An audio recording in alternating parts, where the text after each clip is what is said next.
Samajwadi party से सपा सांसद अवधेश प्रसाद जी ने विपक्ष पर जमकर हमला बोला है। इस वीडियो को पूरा अंत तक जरूर देखें।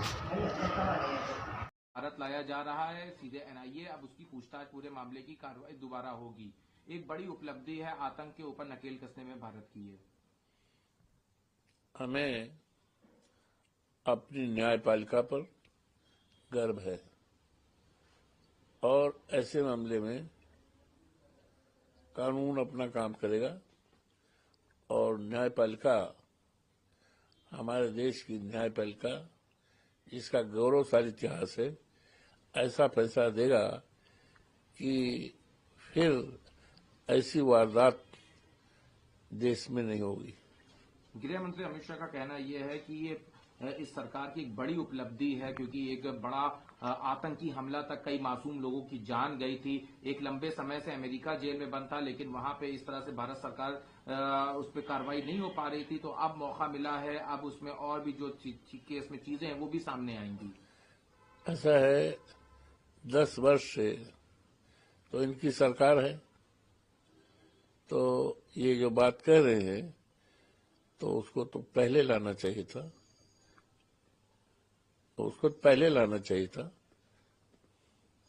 सर। सवाल और है, अभी कांग्रेस का अधिवेशन था, उसमें अब राहुल गांधी ने भी पिछड़ों की और दलितों की बात उसमें कही और कहा हम उनको कंसोलिडेट करेंगे, साथ में हम जाति जनगणना हमारी सबसे बड़ी प्रायोरिटी रहेगी और तेलंगाना का जो सेंसस मॉडल है उसी को लागू करेंगे ताकि जो अधिकार हैं वो लोगों को मिल सके।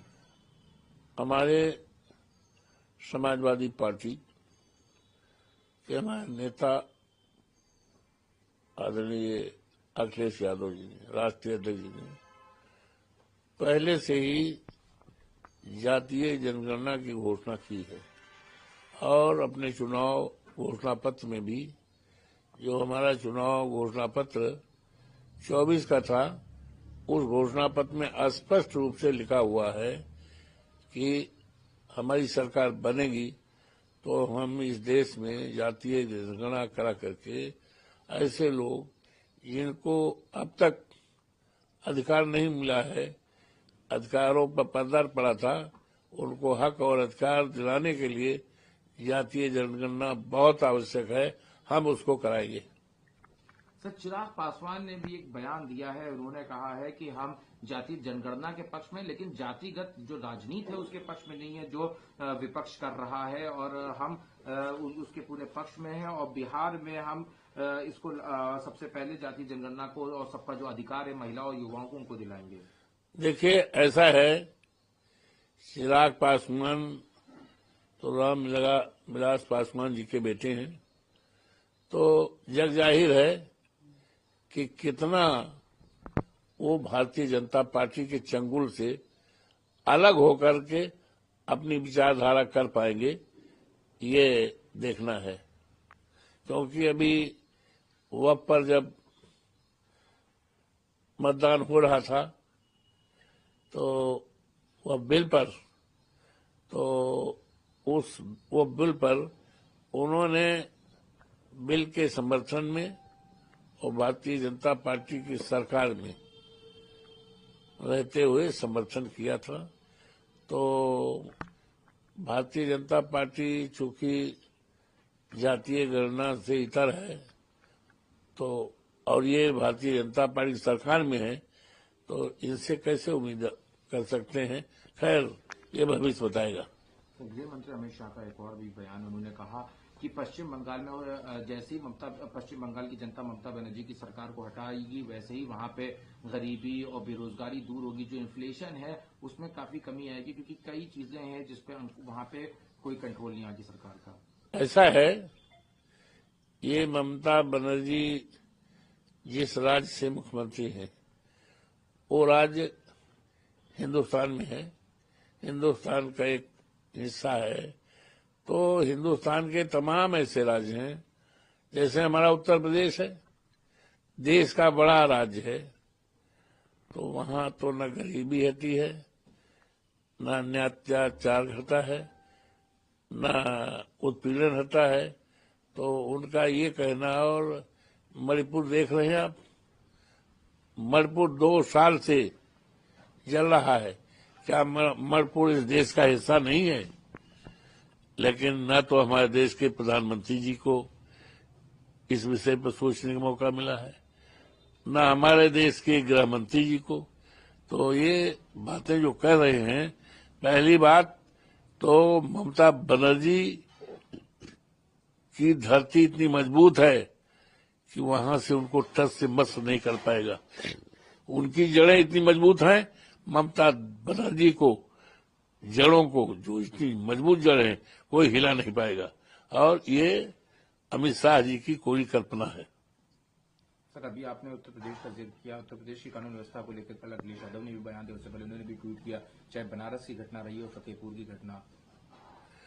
ऐसा है, कानून व्यवस्था इतनी ध्वस्त है कि अभी कल परसों रायबरेली में एक की तीसरे दर्जे की छात्रा स्कूल में बस से जा रही थी और उसके साथ बलात्कार हुआ। कि राजधानी से लगा हुआ रायबरेली है, और न जाने कितनी जो है बलात्कार हुआ है। हमारे जनपद अयोध्या में जो है, जहां प्रभु श्री राम जी का मंदिर है, और वहां पर 5 किलोमीटर की दूर पे सहनवा गांव है। पहली फरवरी को एक 22 साल दलित की बेटी, ये दलित की बेटी थी, जो उसके साथ केवल बलात्कार ही नहीं हुआ बल्कि उसको नंगा करके और उसकी हत्या की गई। और क्या क्या उसके शरीर के साथ हुआ कहते हुए शर्म आती है। पूरी बिरादरी की थी, ये हुई है। इसी तरह से हमारा क्षेत्र जो विधायक का रहा है, आज संसदीय क्षेत्र में है मिल्कीपुर, कुरावन गांव है। कुरावन गांव की 13 साल की बेटी के साथ 40 साल के गोसाई बिरादरी के आदमी ने बलात्कार किया है, 13 साल की बेटी। और यही नहीं, बक्सी का पुरवा है रेवना गांव में, थाना इनायत नगर में है। वहां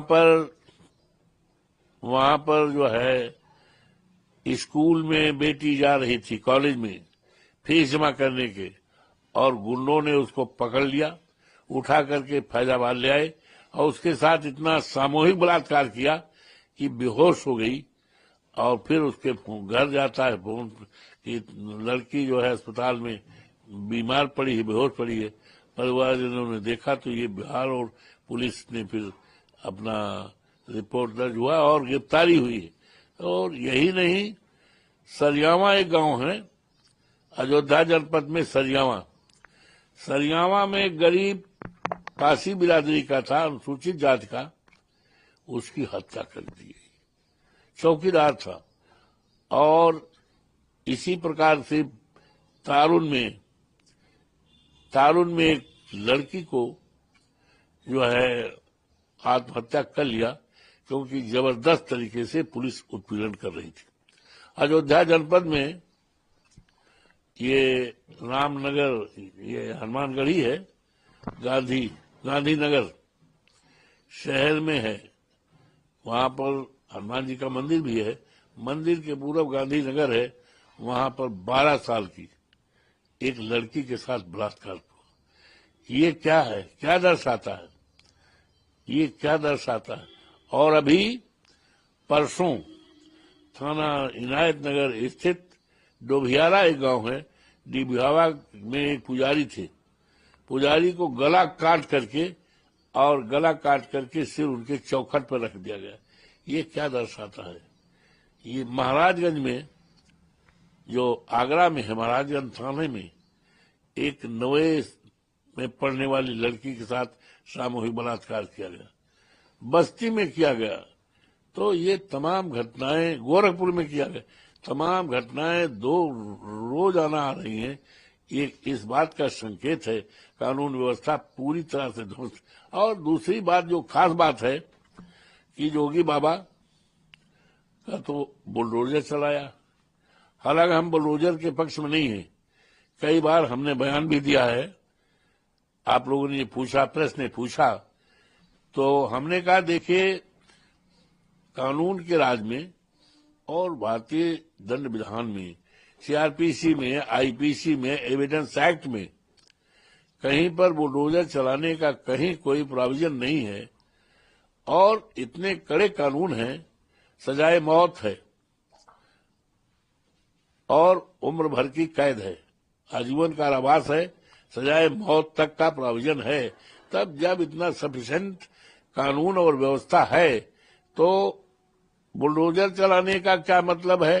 बुलडोजर चलाने से उस परिवार का जो सदस्य है, उसकी माँ है, बाप है, बेटे है, बहन है, जहाँ रह करके वीडियो अच्छा लगा हो तो चैनल को लाइक करें, सब्सक्राइब करें और कमेंट बॉक्स में कमेंट लिखकर जरूर बताएं। धन्यवाद।